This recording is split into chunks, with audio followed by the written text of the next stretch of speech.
ለአንድ ተቋም እድገት ዋነኛ ተዋናዮች የተቋሙ አመራሮችና በውስጡ ያሉ ሰራተኞች ናቸው። ለዚህም ማሳያ የኢትዮጵያ ፌዴራል ቤቶች ኮርፖሬሽንን ማንሳት ይቻላል። የፌዴራል ቤቶች ኮርፖሬሽን ከለውጡ በፊት በነበሩ አመራሮች በመልካም አስተዳደር እጦትና በሙስና የተዘፈቀ ተቋም ነበር። ታዲያ ይህ በውድቀት ጎዳና ላይ የነበረ ተቋም ከለውጡ ማግስት ባገኘው የበሰለ አመራር ከወደቀበት ተነስቷል።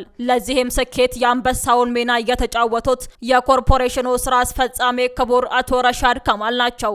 አቶ ረሻድ ከማል ይህንን የወደቀ ተቋም ሬሳ ማከም በሚባል ደረጃ መታደግ ችለዋል። እንግዲህ የፌዴራል ቤቶች ኮርፖሬሽን ትላንትና የነበረበትን ደረጃ ብዙዎቹ እናውቀዋለን። በጣም ኮራፕትድ የነበረ በተለይ በነበረው በ27 ዓመት የህወሓት ስርዓት የመንግስት ቤቶች ለግል እየተዘዋወሩ የሚሸጡበት በጣም እድሳት የሌለበት የወደቀ ተቋም ግብር ለሰራተኛ ደሞዝ መክፈል የማይችል ከተቋሞቹ ሁሉ መፍረስ አለበት ብለን ያልነው ተቋም ነው ፌዴራል ቤቶች ኮርፖሬሽን። የመንሳራቱ ሁኔታ ራሱና አሁን ባለበት ደረጃ ላይ ስናየው ባለፈው ብዙ ነገራቸዋለሁኝ ሬሳ ማከም የሚለውን እየተገበረ ተቋም ነው ብዬ እላለሁ። አሁን ያለበትን ደረጃ ስለማቅ ነው። ምናልባት እንደሌላ ነገር እንዳይመስል ፌዴራል ቤቶች ኮርፖሬሽን ለጎ ቴሌቪዥን ለኛ በጣም ፈታኝ ነው። ህዝብ የሚያውቀው ነው። እኛ እንደማንኛውም ለማስተናገድ ጥያቄ አቅርበን ትክክለኛ መስተንግዶ ያላገኘንበትና እንደ ተቋም ጎህን የሚያክል ተቋም ይዘን መንደር ውስጥ ተወርውረን ከ3 እና 4 ሚሊዮን ብር በላይ አውጥተን ቀን ከሌሊት 7 ዓመት የታሸገ ቤት የተዘጋ ቤት ዘግተን የገባ ነው። እንደ ውለታ ቆጥረን አይደለም የምናወራው፣ እንደ ተቋም ነው የምናወራው፣ እንደ ግለሰብ እንደ ጎህ አላወራውም። ግን ምንድነው እኔን ሳይሆን ስማየው ተቋሙንና አገሪቱ የደረሰችበት ሁኔታ ሳይ በእውነት የቤቶችና ኮርፖሬሽኖችን በጣም የማደንቃቸው ትንታግ የሆነ ከአመራር ጀምሮ ውስጥ ችግር ሊኖር ይችላል። ከአመራር ጀምሮ ግን በሀገር ደረጃ ላይ ትልቅ ለውጥ ያለበት ተቋም ነው። እንደውም ዛሬ በአፍሪካ የመጀመሪያውን 3D ቴክኖሎጂ አምጥተው ማህበረሰቡ የቤት ተጠቃሚ እንዲሆኑ ፕላን ከታቀደባቸው ተቋም መካከል አንዱ የቤቶችና ኪራይ ኮርፖሬሽን ነው። ታስታውሱ ከሆነ ባለፈው ጠቅላይ ሚኒስትር ዶክተር አብይ 1.5 ሚሊዮን ብር ቤቶች በአዲስ አበባ ላይ መሰራት አለባቸው የሚል ፊት ለፊት የሆነ መግለጫ ያሰጠው። ምክንያቱም ኢቭን ይሄ 1.5 ሚሊዮን ቤቶች የቤት ማህበረሰቡ ችግር ይቀርፋሉ ተብሎ አይደለም። ለመጀመሪያ ግን በጅምር ደረጃ ይሄን ይሰራል ሲባል መጀመሪያ ጠቅላይ ሚኒስትሩ ከተማመናቸው ተቋም መካከል አንዱ ቤቶችና ኮርፖሬሽን ነው። አዲሱ የለውጥ አመራር ባለፉት 7 ዓመታት ሀገራዊ ሪፎርሙን መነሻ በማድረግ ተቋሙን ትርጉም ባለው ደረጃ መለወጥ የሚያስችል ሁሉን አቀፍ ሪፎርምን አቅዶ በመተግበር በሁሉም ዘርፎች የሚያበረታታና ተስፋ የሚሰጡ ስኬቶችን ማስመዝገቡም ይታወሳል። ሀገርን ከድህነትና ኋላ ቀርነት በማላቀቅ በአዲስ ሀሳብ የተጀመረው ሀገራዊ ለውጥ እውን እንዲሆን በጠንካራ አስተዳደር ላይ የተመሰረተ ተቋም መገንባት መሰረታዊ ነገር ነው። ለዚህ ማሳያ ደግሞ በጠንካራ አመራር እየተመራ አመርቂ ውጤት ያስመዘገበው የፌዴራል ቤቶች ኮርፖሬሽን ግንባር ቀደም ተቋም ነው። ሀገራዊ ለውጡን እንደ መልካም አጋጣሚ ተጠቅመው በለውጡ እየተለወጡ ጠንክረው የወጡ ጠንካራ ተቋማት እንደ ማሳያነት ማንሳትም አስፈላጊ ነው። ለዚህ ደግሞ የፌዴራል ቤቶች ኮርፖሬሽን ከሀገራዊ ለውጡ በኩል ስኬትን እየቆረጠ የስኬታማ ተቋም ግንባታን ማሳያ ተደርጎ መጥቀስ ይቻላል። ኮርፖሬሽኑ የነበረበት ሁኔታ ከፈጣኑ ሀገራዊ ለውጥ ጋር አብሮ የማሄድ ኋላ ቀርና ወቅቱን ያልዋጀ ተቃዋሚ ቁመና ውስጥ መሆኑን የተረዱት አቶ ረሻድ ከማል ተቋሙ ከነበረበት የውድቀት ቅርቃር ለማውጣት ቀን ከሌት እልህ አስጨራሽ ትግል አድርገዋል። በቀድሞ ስርዓት ተቋም ውስጥ የተከሰከሱ ሙሰኞች ትግሉን አስከፊም አድርገውታል። ያም ቢሆን ተቋሙን በእድገት ጎዳና ላይ ከመጓዝ አላገደውም። ወፉ እንኳን ጎጆ አላት የሚል ትግል ታገል ነበር። ያኔ ድሮ እኔ ቆይቷል እና የሰው ልጅ ቤት ያስፈልገዋል በሚል ትግል ታገል ነበር እና ያ የምታገልበት ትግል መልስ የሚያገኝ ይመስለኛል። አሁን ከማየው አኳያ ሳይ አንደኛ ህዝቡ በአቅሙ ቤት እንዲያገኝ ማድረግ ይህን በተግባር አይቼዋለሁኝ። እንደውም ምናልባት በቅርብ ቀን ውስጥ የዋጋና የምንዝርዝሮቹን እንዲሰጠን ብለን ጠይቀናል። ምክንያቱም እኔ በውጭ በምኖርበት ሰዓት ላይ ብዙ ትውልደ ኢትዮጵያን ዲያስፖራዎች የተቸገሩት የቤት ችግር ነው። የቤት ችግር መቸገር የገንዘብ ጉዳይ አይደለም። የሚሰጡትና የሚገቡበት ሪልስቴቶች በሙሉ በጣም ብዙ መከራ፣ ስቃይ፣ አመታት መጠበቅ ገንዘባቸውን እስከ ማጣት የደረሱ ስለሆነ ዛሬ ለእነዚህ ሰዎች መፍትሄ ይሰጣል ብዬ ከምሏቸው ተቋማቶች ቅድም እንደነገርኩሽ እንደ ከተማ መስተዳድሩ እንደ ኦቪድ አይነቶቹን የዲያስፖራውን በተለይ ዲያስፖራውን ችግር የትውልደ ኢትዮጵያውን ችግር ይቀርፋሉ ብዬ እላለሁኝ። ሌሎችም ሪልስቴቶች አሉ። በዚህ ደረጃ ላይ ያው ጠልቀን አልገባንም እንጂ አሁን ትላንትና አፍሪካ ፎረም ነው የሚባሉት መጥተው ነበር እዚህ። በጣም ትልቅ ራዕይ ያላቸው እነሱንም ለማግኘት ሞክራለሁኝ። ትላንት ቢሮአቸውን ተቋማቸውን ጎብኝቻቸዋለሁኝ እና እነሱም እንደዚሁ ትልልቅ ሪልስቴቶችን በተለይ ትውልደ ኢትዮጵያውን ያማከለ እየሰሩ እንደሆነ ነግረውኛል። እንዲያውም ሳይታቸውን ወደ ጥቁር አንበሳ አካባቢ ላይ ሳይታቸውን እንደጎበኙ ጎብዘውኛል።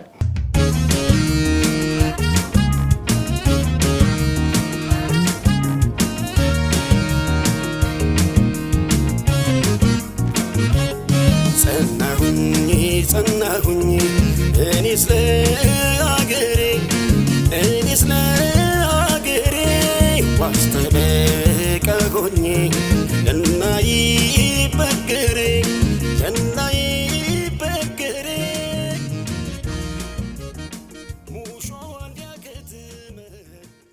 ይህ በብርሃን ፍጥነት እድገቱ እየጎላ ያለ ተቋም አሁን ደግሞ በዓለም አቀፍ ደረጃ ወደር ያልተገኘለት የስሪዲ ቴክኖሎጂን ወደ ሀገር ውስጥ በማስገባት ፈርቀዳጅ ሆኗል። በአቶ ረሻድ ከማል የሚመራው የፌዴራል ቤቶች ኮርፖሬሽን የስሪዲ ኮንስትራክሽን ቴክኖሎጂን ወደ ሀገር ለማስገባት በዘርፉ እውቅናን ካተረፉ ከኦስትሪያው ግዙፍ የግንባታ ቴክኖሎጂ አቅራቢያ ባውሜት ግሩፕ ከተባለ ኩባንያ ጋር ስምምነት ላይ ደርሰዋል። ኮርፖሬሽኑ ከነበረበት ውስብስብ ችግር አንጻር ደግሞ ሀገራዊ ለውጡ የወለደውን አዲስ ሀሳብ የተቋሙ ችግር መፍቻ ቁልፍ ሆኖ በማግኘቱ ፈጣኑ የለውጥ ሀዲድ ውስጥ ራሱን አስገብቷል። የኮርፖሬሽኑ ዋና ስራ አስፈጻሚ አቶ ረሻድ ከማል ኦስትሪያ ኦፊንግ ከተማ አቅንተው ከግንባታ ቴክኖሎጂ አቅራቢያ ኩባንያው ከፍተኛ የስራ ኃላፊዎች ጋር የስሪዲ የኮንስትራክሽን ፕሪንት የፌዴራል ቤቶች ኮርፖሬሽንን ተግባራዊ ለማድረግ በሚቻልባቸው ጉዳዮች ላይም ምክክር አድርገዋል። ዞሮ ግን አሁን ምንድነው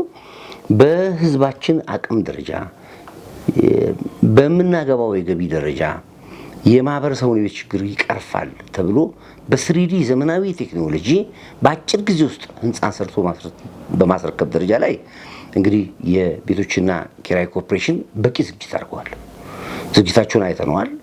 ማሽኖቹም በጣም ከስዊድን እንደገቡ ሰምተናል። ስራውንም እና ሳይቶቻቸውንም የተወሰኑትን ለመጎብኘት ሞክረናል።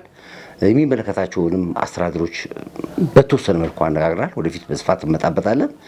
ለጊዜው ግን እንዲሁ በማየው ደረጃ ላይ ትልቅ ራዕይ፣ ትልቅ የሀገር የቤት ችግር የሚቀርፉባቸው ነገሮች ይኖራሉ ብዬ ገምታለሁኝ።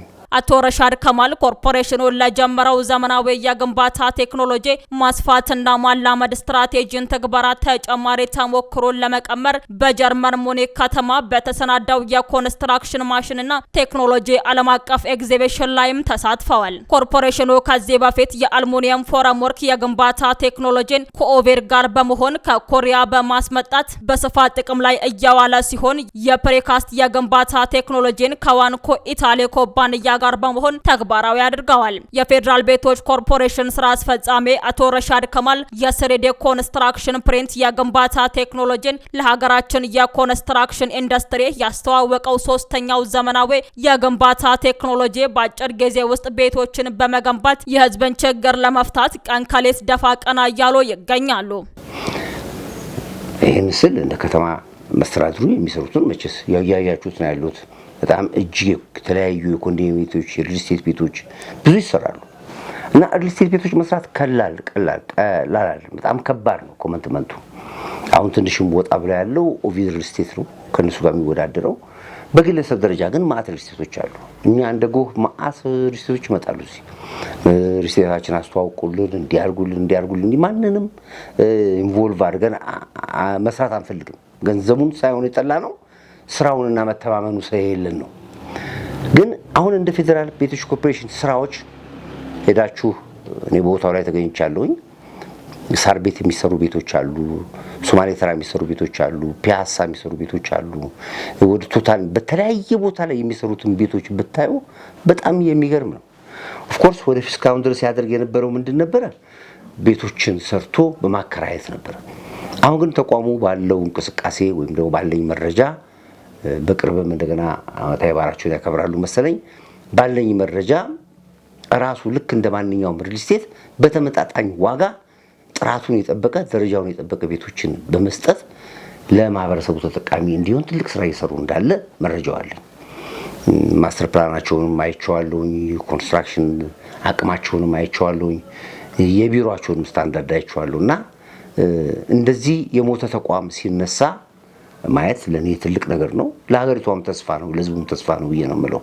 የፌዴራል ቤቶች ኮርፖሬሽን የቀድሞ ኬቢአድ ረጅም እድሜን ያስቆጠረና በመንግስት ቤቶች አስተዳደር በተለይም በደርግ ጊዜ ቤት ልማት ላይ በመሳተፍና የተለያዩ ስራዎችን በመስራት አገልግሎት ሲሰጥ ቢቆይም የእድሜውን ያህል ያላደገና ሀብት ያላፈራ ከመሆኑም በላይ በተለያዩ የተወሳሰቡ ውስብስብ ችግሮች ተተብትቦ የተቋሙ ህልውና ከፍተኛ ስጋት ላይ ወድቆ እንደነበርም ይታወሳል። ተቋሙ በዚህ አስቸጋሪ ነባራዊ ሁኔታ ውስጥ እያለ መንግስት በየጊዜው እየጨመረ የመጣውን የቤት እጥረት ለማቃለል አጋዥ ይሆን ዘንድ ለተቋሙ ልዩ ትኩረት በመስጠት በአዲስ መልክ እንዲደራጅ በማድረግ ለ28 ዓመታት ቆሞ የነበረው የቤት ግንባታ ዳግም እንዲጀመር አዲስ ተልዕኮም ተሰጥቶታል። ከቤት አስተዳደር በተጨማሪ የቤት ልማት ላይ እንዲሰማራና ተልዕኮውን በብቃት እንዲወጣ መንግስት አዳዲስ አመራሮችን በመመደብ ወደ ስራ እንዲገባም አድርገውታል።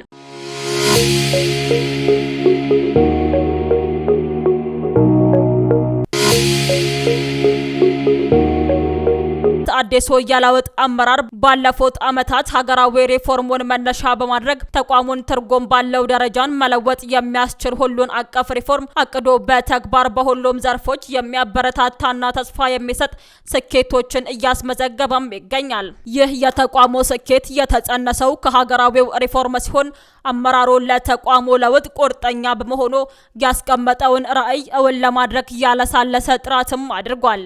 ለዚህም ሪፎርሙ መሰረት ያደረገው ጠንካራ ተቋም የመገንባት ራዕይ በአጠቃላይ የተቋሙን ችግር ሊፈቱ የሚችሉ የአቅም ግንባታ ስራዎችን በስራትና ተቋሚ የሀሳብና የተግባር አንድነትን መፍጠር፣ የተሳለጠ የሀብት አስተዳደር ስርዓትን መዘርጋት፣ ተቋሙን ወደ ኋላ ሲጎትቶ የኖሩ ውዝፍ ስራዎችን በማጠናቀቅና ሌላ ውዝፍ እንዳይፈጠር ማድረግ፣ እንደ ተቋም ይሁን እንደ ሀገር የሚንጸባረቀውን የቤት እጥረት መፍታት የሚያስችል የቤት ግንባታን በስፋት ማከናወን ለአብነት የሚጠቀሱም ናቸው።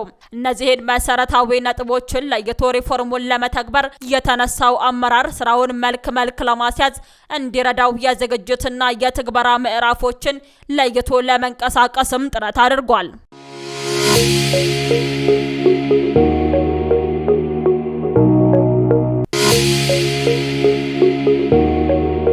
በዝግጅት ምዕራፉ የተቋሙን ችግሮች በወጉ ለይቶ የማወቅ ያሉትን እድሎችና ስጋቶች የመለየት ሊያጋጥሙ የሚችሉ ችግሮችን ተረድቶ መፍትሄዎችን የማበጀት የአቅም ግንባታና የግብአት ፍላጎቶችን ካለው አቅም ጋር አገናዝቦ ስትራቴጂዎችን የመንደፍ አመራሩንና ፈጻሚውን የማዘጋጀት ስራዎችንም ሰርቷል።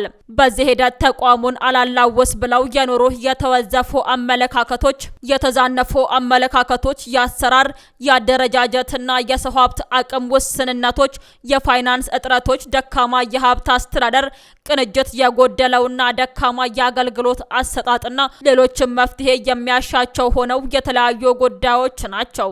እነዚህና ሌሎች ዘርፈ ብዙ ችግሮችን በዝግጅቱ ወቅት ለይቶ የተነሳው የለውጡ ሂደት ወደ ቀጣዩ የትግበራ ምዕራፍ ግልጽ አቅጣጫዎችን ይዞ መሻገርም ችሏል። በመሆኑም በትግበራው ሂደት በቅድሚያ ተቋሚ መግባባትና የጋራ አጀንዳን ለመፍጠር የሚያስችሉ ውይይቶችን በማድረግ የኢንዱስትሪ ሰላም የሰፈነበት ተቋምን ለመፍጠርም ጥረት አድርጓል።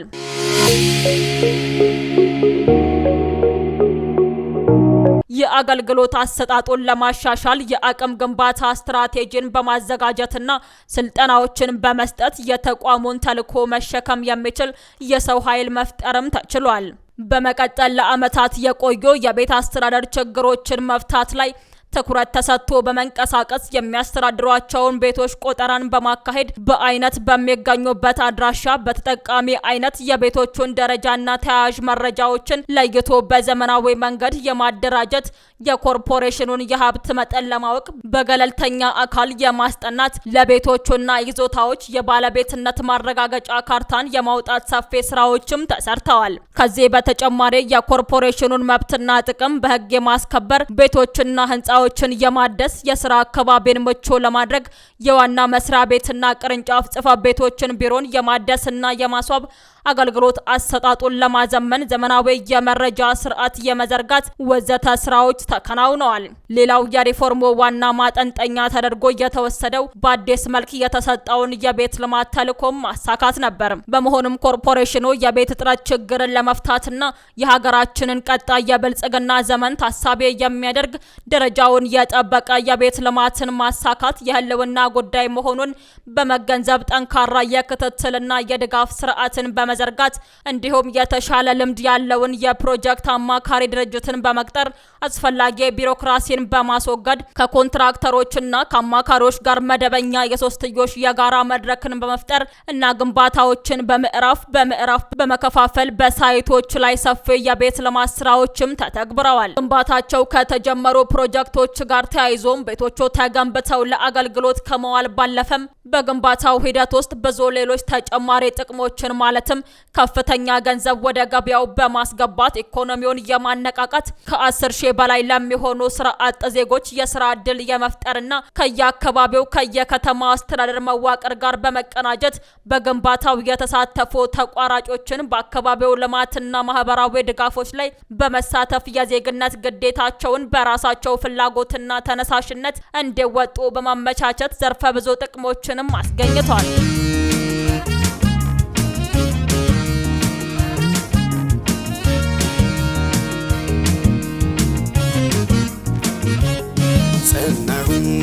ጸናሁኝ እኔስ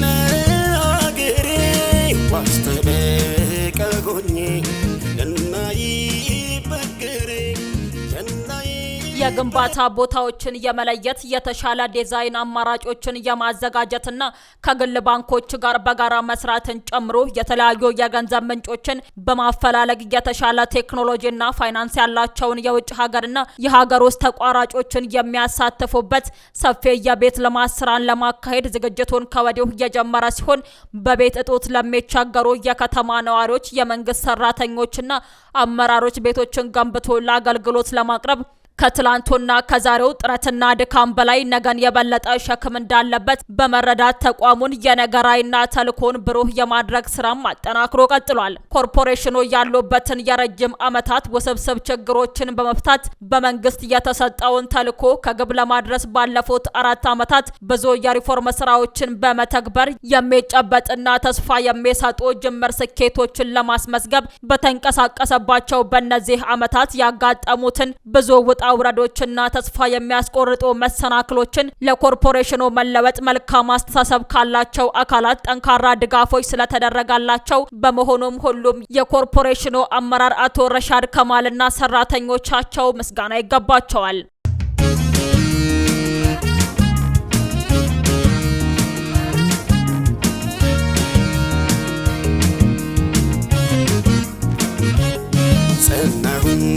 ጸናሁኝ እኔስ ለአገሬ ዋስተበቀ ሆኜ እናይበገሬ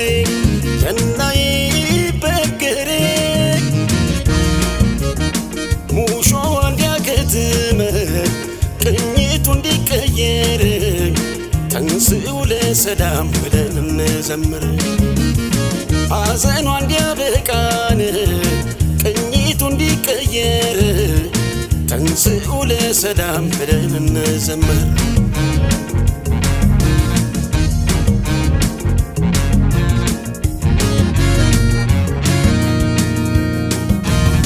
እንደ ጎራ ብጮህ ሰው ከተከተለኝ ለአገሬ መሆን